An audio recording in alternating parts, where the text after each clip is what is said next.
Alright, let's set the stage. Today we're talking about American government, but not just rules and laws. We're talking about how we even ended up needing a government in the first place. Spoiler alert, it all starts with Britain being annoyed and colonists being very done. So, rewind to 1763. The French and Indian War just ended. Britain won, but they were broke. So, Britain looks at the colonies and says, hey, you guys should help pay for this. The colonists reply, we didn't vote for this. Also, no. Britain passes acts like Proclamation Lines of 1763, Stamp Act, Townshend Act. Colonists respond with boycotts, Boston Massacre, Boston Tea Party. Basically, things escalated very quickly.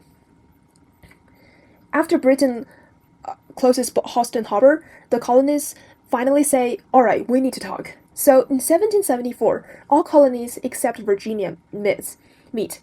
They ask King George for basic rights, fair treatment, Enlightenment-style freedoms. This request was called the Olive Branch Petition's early cousin, and the king's response? Ignored, completely. Colonists get restless, skirmishes begin. Word is basically loading.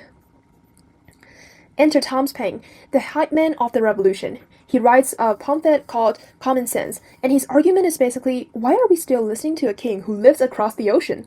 This pamphlet circulates everywhere. It's easy to understand, convinces people that independence makes sense. So when I ask, convinced them of what? Independence from freedom. By 1775, war has already started. The colonists, but here's the wild part, the colonists still didn't want a full revolution. They sent the Olive Branch Petition, asking the king to fix things.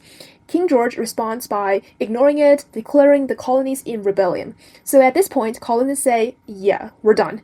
They also named George Washington as commander of the Continental Army. Good choice, honestly. The revolution didn't come out of nowhere. It was inspired by Enlightenment thinkers like John Locke, Naturalize, Montesquieu, Separation of Powers, Hobbes and Rousseau, Social Contracts, Wollstonecraft and Voltaire, Equality and Liberty. Basically, the revolution was as much about ideas as it was about fighting. After independence, the colonies tried their first government. It was called the Articles of Confederation, and it did not go well. Problems included weak national government, no central power, no stable currency, confusing taxes, states fighting over land. Then Shays' Rebellion 1786 happens, proving, oh wow, this government cannot handle emergencies. So we draw the conclusion right away, we need a new constitution.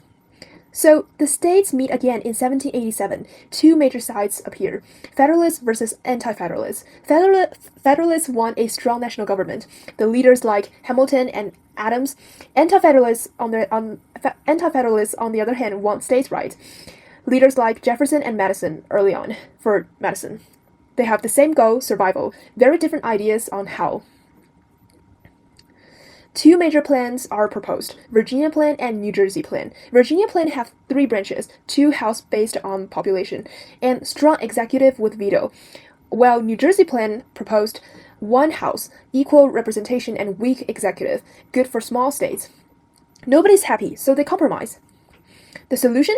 A bicameral Congress, House of Representatives based on population elected by the people, Senate equal representation originally elected by state legislatures, also included 3/5 compromise. This tells enslaved people counted as 3 out of 5 for population, important, controversial, and deeply flawed. Federalists believed in strong central government, the Constitution, national unity. Who were they? Wealthy landowners, merchants, educated elites. Anti-Federalists believed in states' rights, limited central power, a Bill of Rights. Who were they? Farmers, shopkeepers, laborers, intellectuals. To pass the Constitution, 9 of 13 states had to approve. New York and Virginia hesitated because no Bill of Rights. Federalists respond by publishing the Federalist Papers, written mainly by Hamilton, Madison, and Jay.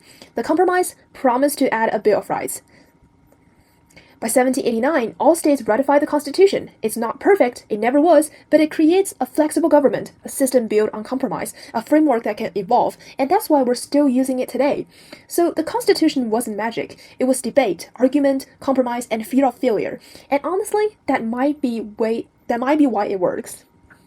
Thanks for listening, and if you find this video helpful, please leave like and subscribe, and feel free to leave your comments below. Thank you.